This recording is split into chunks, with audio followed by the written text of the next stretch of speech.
We would share motivational music, positive music, right?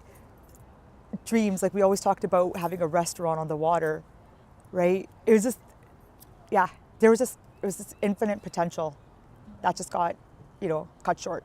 These are Jessica Sherman's memories of her younger brother, Harwin Bering, whose life abruptly ended at the age of 18.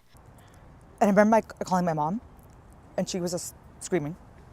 Then I called my fuffard, and I'm like, oh, like fuffard, Harvin, Kamea, like this can't happen, basically, right? Like it's got to be false news. And he says, oh, nahi, pot kuch nahi hoya. Ode lat ch goli baji hai, onu airlift karke lage. Jessica thought she was on her way back in a panic to see Harwin in the hospital. What she didn't know was that he was no longer alive.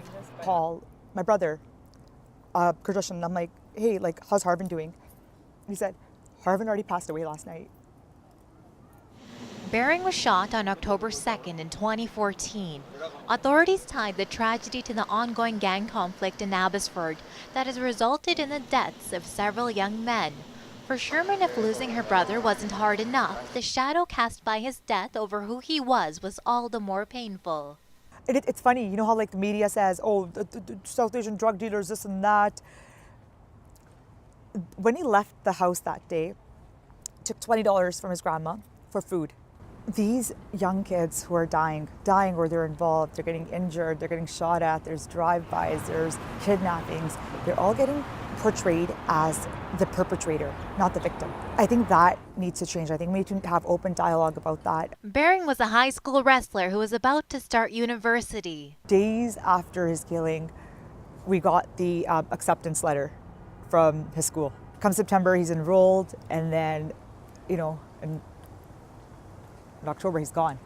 Sherman now heads the Abbotsford chapter of Kids Play Foundation, a community-run organization which aims to keep youth away from crime.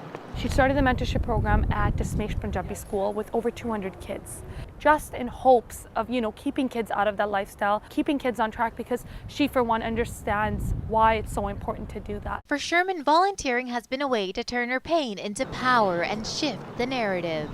If I'm able to even touch the life of one youth or one family and prevent what happened to my family, I think I just honored my brother's legacy in that. The Bering family has since created 2 scholarships to honor Harwin's life and trigger positive change in their community. I want him to remember for who he was, right? Someone that's always laughing, always smiling. I want him to remember for his golden heart.